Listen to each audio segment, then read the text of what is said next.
welcome to Geekology. I'm David Zavilla. And I'm Sven Harvey. And tonight we're doing the Star Trek, the official Starships collection, issue 28 and 29 again. Yes, again. Yeah. We've already filmed this video once, but something bad happened to it in the editing process, so... Yeah, basically there was a whole chunk of footage missing. I was just like, what do I do now? I'm not putting up text for 10 minutes. That's because somebody in the last recording decided to argue for 25 minutes that the Marquis Raider is a Federation starship. Because it's a Federation ship. It's not a Federation ship. But we had this debate. It's not a Federation ship. I don't care. It's a Federation ship that was adapted by the Marquis. No, I don't care the backstory that DS9 Starfleet has tons of them. No, they don't. Yes, it's not a Federation ship. It was on screen. It's canon. It is not a Federation ship. Just because they used them in the Dominion Wars, along with wings of Excelsior classes and Galaxy classes and whatever else the CGI department just happened to have on their hard drive that day, does not mean that we're not getting back into this, Ben. We're really not. I knew I should have brought an DS9 technical manual and just thrown it at your head. Okay. Anywhere in the magazine does it say the USS, then it's not a Federation ship, because even the garbage scows were still USSs. So, not a Federation ship. Do not say about the shuttlecrafts, they don't count. That's the size of a shuttle. No, just no. Anyway, bridge is the size moving on to the actual issues. Right, we got some flack for not reviewing the magazines, so we will actually review the magazines. Although I find these really hard to do because at the end of the day, they're all pretty much the same. High gloss grade. It's photo gloss. It's nice. I mean, they are. It's nice. A quality mag. Yeah, it's a quality magazine as long as somebody, proofreads it. Yeah, so you don't end up with ridiculously long sentences without a break, which makes you wonder whether your eyes are still working or not, as you go through all the way to the end of the damn paragraph. Yeah, they made a small typographical error in this particular issue. Spaces are missing! Where all the text is without spaces. How did Ben miss this? I don't know. He is actually very good. I think he has more to do with the ship. Yeah, he's very good at what he does. But that's silly. Oops. minor thing. Right, so on the inside we've got the standard photo artwork of how to dock the ship with the stand. Which is always helpful. Which they added in because of feedback they had from the original sets of magazines that they launched. 4 or 5 issues, which is great. People started putting the Galaxy class starship back onto the thing and no wonder it kept falling off. Yeah, so they still have photos of that running around on the website without it being docked properly. It's like, really? It's one of those things. Any organisation has problems like that. So what you always get with these magazines is the same formula. They stick to the same formula. So here is the ship. This is some backstory about the ship. Yeah. Here's some artwork, which is normally from an episode. Then they'll show you some CGI. And then they'll show you some models. There's a nice overview. They normally go with specific things like this into back history of the alien species or the particular nuances for the ship in this particular one. It's backstory for the Marquis. Again, lots of photos. Yeah. More on the Marquis as an organisation than the ship, which is slightly deviated. Well, being as it's a Federation shuttle that's been outfitted with... Not a shuttle. Stop having the debate, okay? You can say tomato, I'm going to say tomato, only I'm not. And I'm going to call you a yank. Yeah. It isn't a Federation ship. It was never a Federation ship. It should not be called one. The magazine is good, but again, I don't buy it for the magazine, although there has been one or two that have had interesting back history bits. Especially with the Enterprise tend to be the ones that have more interesting things is with the magazines though, they always fall into one or two categories. One where it's regurgitating information we've seen a ridiculous number of times. Or stuff you've never seen before ever. Or it's stuff you've never seen before. Yeah. This kind of falls into the second one because the Deep Space Nine technical manual didn't really touch anything from Midway DS9 on. It's going to be the information essentially. So which makes that mag particularly nice. I would imagine will make this mag particularly nice. Whereas with the Enterprise D and the Enterprise refit, it's like I've seen this information at least 55 times before. Yeah, but the thing is, there are new waves of fans. Yeah, who haven't seen any of who this. weren't massively into that sort of thing. So it's always a bonus. Absolutely. Right. So would you now? Normally these are never been opened, but Spencer already opened. That's because we did this. Why did you put them back in the box? Was that just to take them back home and? Yeah, to take them back home and then bring them back again. And I realised. Well, I did the photography for the episode, and as I was trying to get the video files to work, and he went, "David, it hasn't worked." At which point he went, "Let's refilm it." I went, "You're sure about that?" Yeah, You're right. Yeah. Well, it's good. It means that other people have got their reviews out. Because I do actually like watching other people's reviews of these. The thing is, you never have too many opinions on them, because this is the thing, is that everybody's view of them is going to be different. So, like, my particular view of this is, they just did a really bad job with the paint job. It's incredibly metallic. If this was a Cylon radar, I would be chuffed. You'd want a little red light on. Yeah, actually, you know what it looks. I know it does. It really does look very close. The coloration is wrong, in my opinion, on this particular one, and by my opinion, I mean anybody with eyes. Yeah. Due to the fact that although it's not a Federation ship, it is done in Federation grey. Most Earth vessels are that same Federation grey. This is metallic. Yeah. So which is a bit strange. In my opinion, it loses points for that. It has red paint for the fins and which I'm sure is a more goldy colour on the ship in there, but that might be because it's Chakotay's ship rather than a different ship. No, I'm pretty sure they were all roughly the same. I think that it's just an anomaly with the paint. Somebody somewhere along the line went, yeah, it's red. Yeah, it's not red. I do like how they did the... almost all of these ships have clear perspex in them. I've really got to find out what the plastic is they use, because it's not perspex. They have an opaque material of some variety in there. Why did I say opaque? I don't know. It's not. It's transparent. Transparent. Well, it doesn't matter. Anyway, I like the way they did it for this particular model. The only thing that puts me off on this one is purely the metallic paint job. I feel it detracts from it, which is a shame, because the detail. There's plenty of detail on there. So it's a lovely model. Normally, I would happily give one this, because there are very few moulding points with this one. So this would have got a 9 from me quite easy, but it's getting a 7 purely because I really hate the paint job, and I'm not going to sit and repaint it. We do know that there is an American gentleman who watches our videos, and he takes these all apart, repaints them, re-glues them, and has them exactly how he wants them. I'm sure you're right. We've heard from a few people that say they take the nacelles off and do it. I don't think there are many people that actually break them down and repaint them. But there are a few. So I have noticed one slight design anomaly on that. Oh, go on. Where's the buzzard ram scoops? There are guns where the ram scoops should be. I assumed that the buzzard ram scoops are back here. Were on the back on the Marquis Fighter. It could be these, because those aren't necessarily weapon ports. Does it say on the overlay? I don't remember seeing it on the overlay. I can't remember seeing it in an episode. Those are torpedo launchers, apparently. Okay, they're torpedo launchers. Face the cannons Impulse engine. Yeah, I'm going to say that the two fins on the back. They will call those buzzard ram scoops. Yeah. I don't. At which point they should be red. I don't think they put that much thought into this particular vessel. It was never I mean, you've got to bear in mind the Marquis Raider was introduced. Which season was TNG? It was season 5? No, it was season 7 before we started seeing anything. No, because Roland. Yeah, but she wasn't involved in the Marquis until season 7. No, Lower Decks was season 7. Yeah. So, oh, okay. Well. Yeah. Oh wow, it's been so long since I've seen. We need to sit down and rewatch. Really do. Well, you've got them on Blu-ray, so that's a week.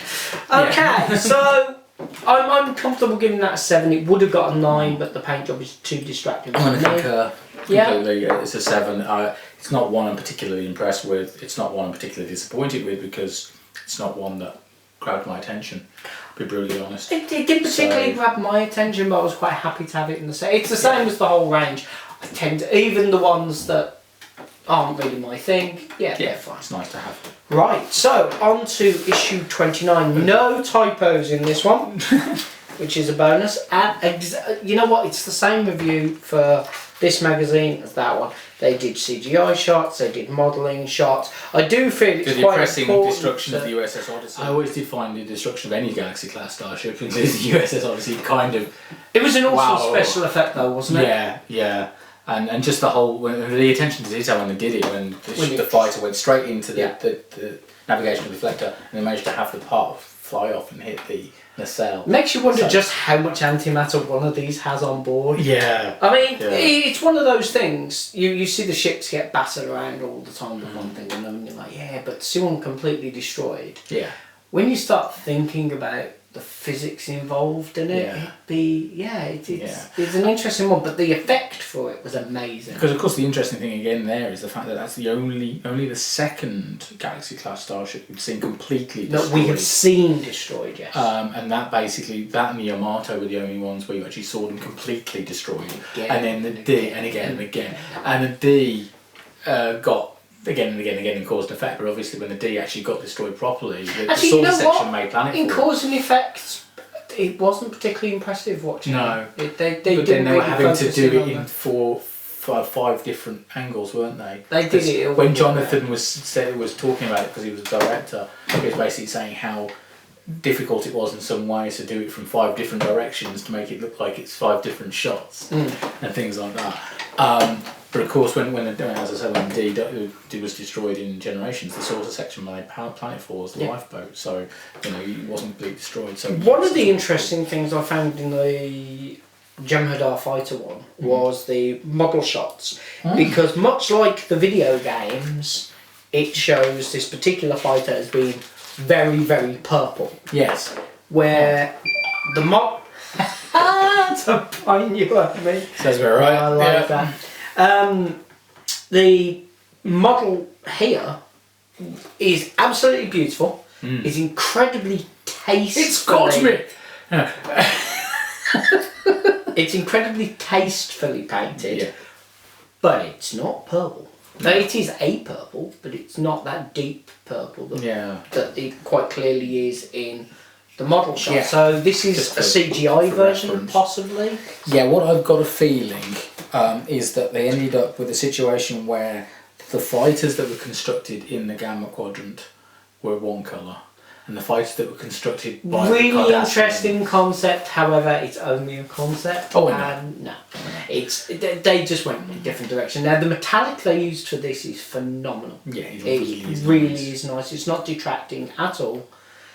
It's gorgeous, but it's not the purple that I've come to expect, because I'm really into video games. Yes, that's understandable. Definitely purple. Yeah, I mean, looking at the actual in-episode shots, they do have an awfully purple hue to them. Yeah, but and that's with or without the engines. Yeah, this is the thing. I mean, that one there, not so much, but it's blowing up. Interesting. These guys are against a very bright background, so you can't really tell. So I love the plastic they use for the engines. Yeah, it's cool. Really gorgeous, and the way they've done it is very nice. I'm wondering how many people are going to look at that and go, I want to put an LED in it. That's one of the few modifications I've not seen people do. I'm surprised about that. Yet. Somebody. I would imagine as soon as someone's got a bit of electronics that fits into these nacelles, we'll start seeing. Well, you know what? It probably wouldn't be that much, because it's a single low-powered LED in the whatever version of the ship you've got. Yeah. Their version of the nacelle. You just run a cable straight through to the main housing, and then you just put 2 small pinpricks and have a battery in the base, so that the memory touches 2 metal contacts. Why do I say pinpricks when I meant metal contacts? Same thing. Same difference. We know what you mean. Right. I think that is really stunning. Yeah, absolutely. I'm marking it down for the paint. I'm not marking it down anywhere near as much as the Marquis Fighter. It's getting an 8.5. It's losing half a point for not being as purple as I expected it to be. Okay. But as a model, it's fantastic. And really nice, I have to say, with the detail that's on it, I would hate to repaint that. Yeah. That would be a nightmare for me to do. Mind you, I don't have the patience. The patience that some people have with these is phenomenal. It really is. I am sadly not blessed with that patience. But again, I mean, this is the thing. At the end of the day, even though we've got two ships that could be argued as not Federation starships together, I don't see a huge problem with this, and I'm hoping it hasn't had the same effect as maybe some of the other shipments have had. But you know, it's what it is. What did you give it? 8.5? I'll give it 8.5. Yeah, I'm going to give it a 9 because I think I'd actually prefer it in this colour than I would the purple. Okay. To be brutally honest. Well, fair enough. It's down to personal interpretation. Cool. Now, as a subscriber, are you still happy with your subscription? Yes. So am I. I'm slightly disturbed about the next special because Ben's already working on it, and it is the Vengeance. So I'm like going. Oh, it could look really good. It could do. We have to see. I have no idea. I'm just hoping because you want the full set. I want the full set. Right, if you were cherry picking, because there are plenty of viewers who are cherry picking, would either of these be on your pick? If it's a cherry pick by someone who collects ships other than Federation starships, because let's face it, there's an awful lot of people out there who only want the Federation starships, that would be a no. Yeah. This would be a yes. Okay.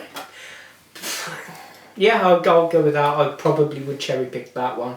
No, I wouldn't bother with it unless I had a real thing for Voyager or the Marquis Wars or any of the concepts. Chakotay fans must have one.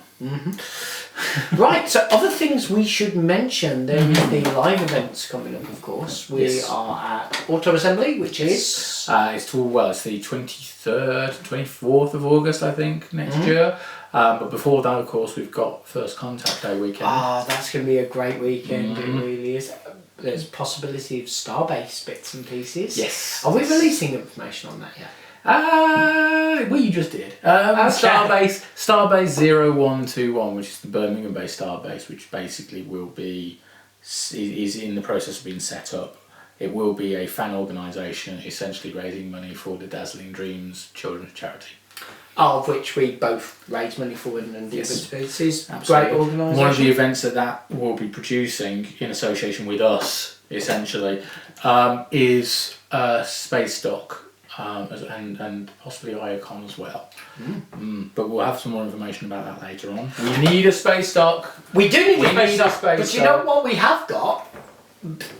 We've had requests. Yes, we have. Which is... okay, great, fantastic. Didn't see it coming. So we have merchandise. And we announced that we have merchandise on Facebook, and then somebody went, is there a Team David and a Team Sven? So we have additional merchandise. I like the fact I got a bunny rabbit. Yeah, you can get a bunny rabbit with Team David written on it. Okay, so we now have merchandise. Any of you do. So if you agree with me in our many debates, you can get a Team Sven t-shirt and cuddly toy. I don't care what team they're wearing. The fact that people actually requested Geekology merchandise is great. So we'd love to see pictures of people wearing Geekology merchandise. So send it into the Facebook page or the Twitter. And you can't send photos to Twitter. You can. Can you send photos? You can. See, this is why I let you do it. There's the official... Dude, 21st century, join us! I will, yeah. Actually, it's one of the new things on iOS 8. They rave that Twitter's meant to be a lot better on the iPhone now, so I might have to actually and makes it start incompatible tweeting. with Transformers iPod docks. yeah, pretty much. Okay, so we mentioned the merchandise, we mentioned the live events. We have some upcoming videos, because we're actually going to start telling people what the upcoming videos are now. And we've got a Transformers one coming up. Yep. We have the building blocks reviews. That's good. Building block systems, Lego and Creo and bits and bits. So we have the Lego. The review. Yeah. There'll be a review of that. Yes. What other reviews have we got coming up? Well, review-wise, I mean, there is more than one Transformers one coming up, as you may expect. Because you need a fully rounded education. Yeah, my educating day. Educating day. Well. And as well as that, we have got coming up a bit of a discussion between us. The debate. About where Star Trek is, essentially. What's happened in the last few years, especially since 2009. What effect that's had on the fandom, and what we would like to see if we were in charge of CBS's Star Trek department. Marvellous. Right, well, I think that about covers it. As I mentioned earlier, we have Facebook, we have Twitter, we have the official Geekology website, and of course you can subscribe to us here on YouTube. Thank you very much for watching, and good night. Bye.